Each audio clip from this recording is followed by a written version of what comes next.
If so, much may have happened between. Oh, you must not discourage me, Mr. Holmes. I know that all is well with him. There is so keen a sympathy between us that I should know if evil came upon him. On the very day that I saw him last, he cut himself in the bedroom, and yet I, in the dining room, rushed upstairs instantly, with the utmost certainty that something had happened. Do you think that I would respond to such a trifle, and yet be ignorant of his death?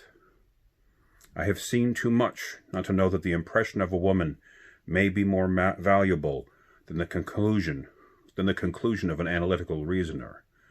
And in this letter you certainly have a very strong piece of evidence to corroborate your view. But if your husband is alive and able to write letters, why should he remain away from you? I cannot imagine. It is unthinkable. And on Monday he made no remarks upon leaving you. No. And you were surprised to see him in Swanham Lane. Very much so. Was the window open? Yes. Then he might have called to you. Yes, he might. He only, as I understand, gave an inarticulate cry. Yes. A call for help, you thought. Yes, he waved his hands.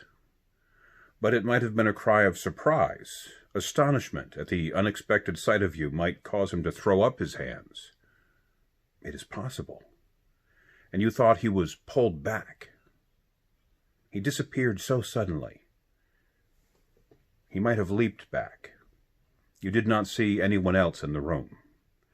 No, but this horrible man confessed to having been there, and the Lascar was at the foot of the stairs. Quite so. Your husband, as far as you could see, had his ordinary clothes on, but without his collar or tie. I distinctly saw his bare throat. Had he ever spoken of Swanham Lane? Never. Had he ever shown any signs of having taken opium? Never. Thank you, Mrs. St. Clair. Those are the principal points about which I wish to be absolutely clear. But we shall now have a little supper, and then retire, for we may have a very busy day tomorrow. A large and comfortable double-bedded room had been placed at our disposal, and I was quickly between the sheets, for I was weary after my night of adventure. Sherlock Holmes was a man, however, who, when he had an unsolved problem upon his mind, would go for days and even a week without rest, turning it over, rearranging his facts, looking at it from every point of view, until he had either fathomed it or convinced himself that his data were insufficient. It was soon evident to me that he was now preparing for an all-night sitting. He took off his coat and waistcoat, put on a large blue dressing-gown, and then wandered about the room, collecting pillows from his bed and cushions from the sofa and armchairs. With these he constructed a sort of eastern divan, upon which he perched himself cross-legged, with an ounce of shag tobacco and a box of matches laid out in front of him. In the dim light of the lamp I saw him sitting there, an old briar pipe between his lips, his eyes fixed vacantly upon the corner of the ceiling, the blue smoke curling up from him, silent, motionless, with the light shining upon his strong-set, aquiline features. So he sat, as I drifted off to sleep, and so he sat when a sudden ejaculation caused me to wake up, and I found the summer sun shining into the apartment. The pipe was still between his lips, the smoke still curled upward, and the room was full of a dense tobacco haze, but nothing remained of the heap of shag which I had seen upon the previous night. "Awake, Watson?" he asked. "Yes." "Game for a morning drive?" "Certainly." "Then dress. No one is stirring yet, but I know where the stable boy sleeps, and we shall soon have the trap out." He chuckled to himself as he spoke. His eyes twinkled, and he seemed a different man to the somber thinker of the previous night. As I dressed, I glanced at my watch. It was no wonder that no one was stirring. It was 25 minutes past 4. I had hardly finished when Holmes returned with the news that the boy was putting in the horse. "I want to test a little theory of mine," said he, putting on his boots. "I think, Watson, that you and I are now standing in the presence of one of the most absolute fools in Europe. I deserve to be kicked from here to Charing Cross. But I think I have the key to the affair now." "And what is it?" I asked, smiling. "In the bathroom," he answered. "Oh, yes, I'm not joking," he continued, seeing my look of incredulity.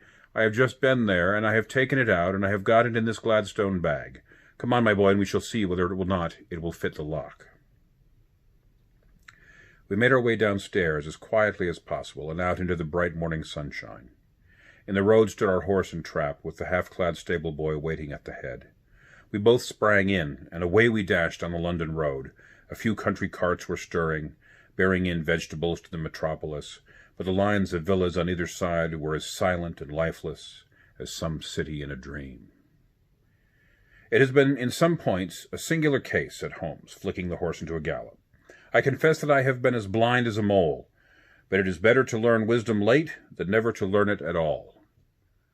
In town, the earliest risers were just beginning to look sleepily from their windows as we drove through the streets of the Surrey side. Passing down the Waterloo Bridge Road, we crossed over the river, and dashing up Wellington Street, wheeled sharply to right, and found ourselves in Bow Street. Sherlock Holmes was well known to the force, and the two constables at the door saluted him. One of them held the horse's head while the other led us in. "Who's on duty?" asked Holmes. Inspector Bradstreet, sir." "Ah, Bradstreet, how are you?" A tall, stout official had come down the stone-flagged passage in a peaked cap and frog jacket. "I wish to have a quiet word with you, Bradstreet." "Certainly, Mr. Holmes. Step into my room here." It was a small office-like room with a huge ledger upon the table and a telephone projecting from the wall. The inspector sat down at his desk. "What can I do for you, Mr. Holmes?" "I called about that beggarman, Boone, the one who was charged with being concerned in the disappearance of Mr. Neville St. Clair of Lee." "Yes, he was brought up and remanded for further inquiries." "So I heard. You have him here?" "In the cells." "Is he quiet?" "Oh, he gives no trouble, but he is a dirty scoundrel." "Dirty?" "Yes, it's all we can do to make him wash his hands, and his face is as black as a tinker's. Well, once his case has been settled, he'll have a regular prison bath, and I think if you saw him you would agree that he much needed it." "I should like to see him very much." "Would you? Well, that's easily done. Come this way. You can leave your bag." "No, I think I'll take it." "Very good. Come this way, if you please." He led us down a passage, opened a barred door, passed down a winding stair, and brought us to a whitewashed corridor with a line of doors on each side. "The third on the right is his," said the inspector. "Here it is." He quickly shot back a panel in the upper part of the door and glanced through. "He's asleep," said he. "You can see him very well." We both put our eyes to the grating. The prisoner lay with his face towards us in a very deep sleep, breathing slowly and heavily. He was a middle-sized man, coarsely clad, as became his calling, with a colored shirt protruding through the rent in his tattered cloak. He was, as the inspector had said, extremely dirty, but the grime which covered his face could not conceal its repulsive ugliness. A broad wheal from an old scar ran right across it from eye to chin, and by its contraction had turned up one side of the upper lip, so that 3 teeth were exposed in a perpetual snarl. A shock of very bright red hair grew low over his eye and forehead. "He's a beauty, isn't he?" said the inspector. "He certainly needs a wash," remarked Holmes. "I had an idea that he might, and I took the liberty of bringing the tools with me." He opened the Gladstone bag as he spoke, and took out, to my astonishment, a very large bath sponge.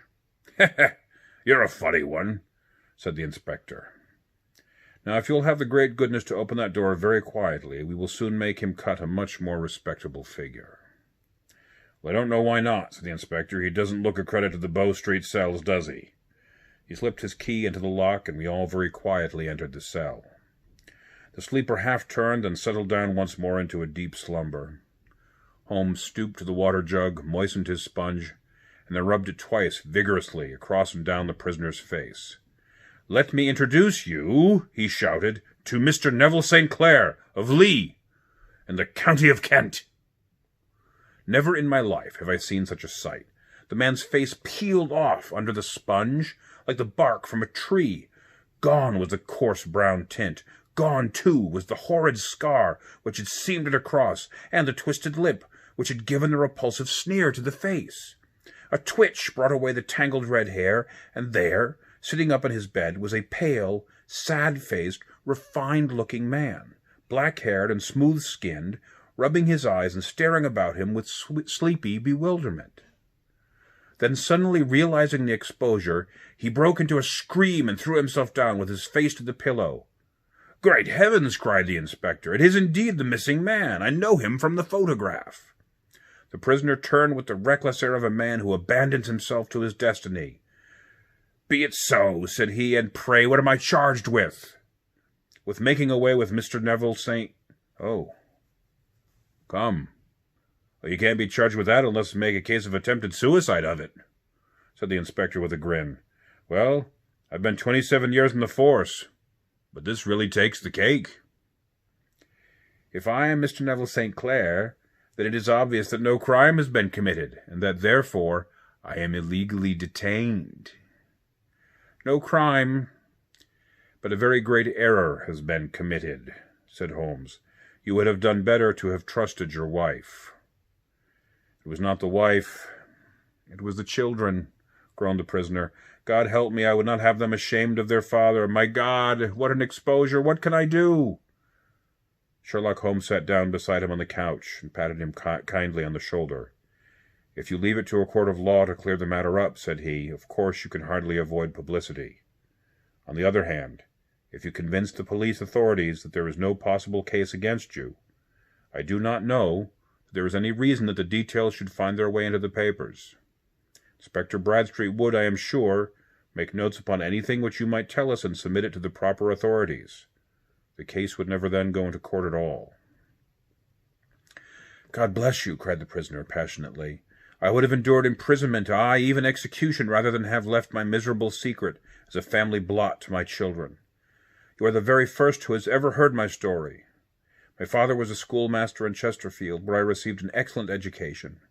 I travelled in my youth, took to the stage, and finally became a reporter on an evening paper in London. One day my editor wished to have a series of articles upon begging in the metropolis, and I volunteered to supply them. There was the point from which all my adventures started. It was only by trying begging as an amateur that I could get the facts upon which to base my articles. When an actor I had, of course, learned all the secrets of making up, and had been famous in the green room for my skill. I took advantage now of my attainments. I painted my face. To make myself look as pitiable as possible, I made a good scar and fixed one side of my lip in a twist by aid of a small slip of flesh-colored plaster. Then, with a red head of hair and an appropriate dress, I took my station in the business part of the city, ostensibly as a match-seller, but really as a beggar. For 7 hours I plied my trade, and when I returned home in the evening, I found to my surprise I had received no less than 26 shillings. I wrote my articles and thought a little more of the matter until, some time later, I backed a bill for a friend, and I had my writ served for me for £25. I was at my wit's end where to get the money, but a sudden idea came to me. I begged for a fortnight's grace from the creditors, asked for a holiday from my employers, and spent the time in begging in the city under my disguise. In 10 days I had the money, and I paid my debt. Well, you can imagine how hard it was to settle down to arduous work at £2 a week, when I knew I could earn as much in a day by smearing my face with a little paint, laying my cap on the ground, and sitting still. It was a long fight between my pride and the money. But the dollars won at last, and I threw up reporting, and sat day after day in the corner which I had first chosen, inspiring pity by my ghastly face and filling my pockets with coppers. Only one man knew my secret. He was the keeper of a low den in which I used to lodge in Swandam Lane, where I could every morning emerge as a squalid beggar, and in the evenings transform myself into a well-dressed man about town. This fellow, a Lascar, was well paid by me for his rooms, so that I knew that my secret was safe in his possession. Well, very soon I found that I was saving considerable sums of money. I do not mean that any beggar in the streets of London could earn £700 a year, which is less than my average takings, but I had exceptional advantages in my power of making up, and also in a facility of repartee, which, improved by practice, had made me quite a recognized character in the city. All day a stream of pennies, varied by silver, poured in upon me, and it was a very bad day in which I failed to take in £2. As I grew richer, I grew more ambitious, took a house in the country, and eventually married, without anyone having a suspicion as to my real occupation. My dear wife knew that I had business in the city. She little knew what. Last Monday I had finished for the day and was dressing in my room above the opium den, when I looked out of my window and saw to my horror and astonishment that my wife was standing in the street with her eyes fixed full upon me. I gave a cry of surprise, threw up my arms to cover my face, and rushing to my confinement, the Lascar entreated him to prevent anyone from coming up to me. I heard her voice downstairs, but I knew that she could not ascend. Swiftly I threw off my clothes, pulled on those of a beggar, and put on my pigments and wig. Even a wife's eyes could not pierce so complete a disguise. But then it occurred to me that there might be a search in my room, that the clothes might betray me. I threw open the window, reopening by my violence a small cut which I had inflicted upon myself in the bedroom that morning.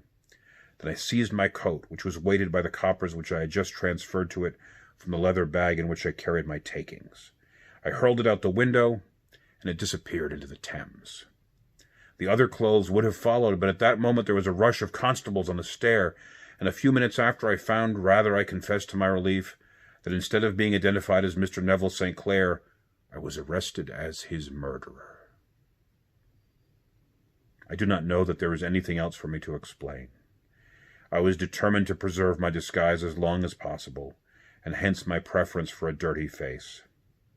Knowing that my wife would be terribly anxious, I slipped off my ring and confided it to the Lascar at a moment when no constable was watching me, together with a hurried scrawl telling her that she had no cause to fear. "That note only reached her yesterday," said Holmes. "Good God, what a week she must have spent!" "The police have watched this Lascar," said Inspector Bradstreet, "and I can quite understand that he might find it difficult to post a letter unobserved. Perhaps he handed it to some sailor customer of his who forgot all about it for some days." "That was it," said Holmes, nodding approvingly. "I have no doubt of it. But have you never been prosecuted for begging?" "Many times, but what was a fine to me?" "It must stop here, however," said Bradstreet. "If the police are to hush this thing up, there must be no more of Hugh Boone." "I have sworn it by the most solemn oaths which a man can take." "In that case, I think that it is probable that no further steps may be taken. But if you are found again, then all must come out. I am sure, Mr. Holmes, that we are very much indebted to you for having cleared this matter up. I wish I knew how you reached your result." "I reached this one," said my friend, "by sitting upon 5 pillows and consuming an ounce of shag.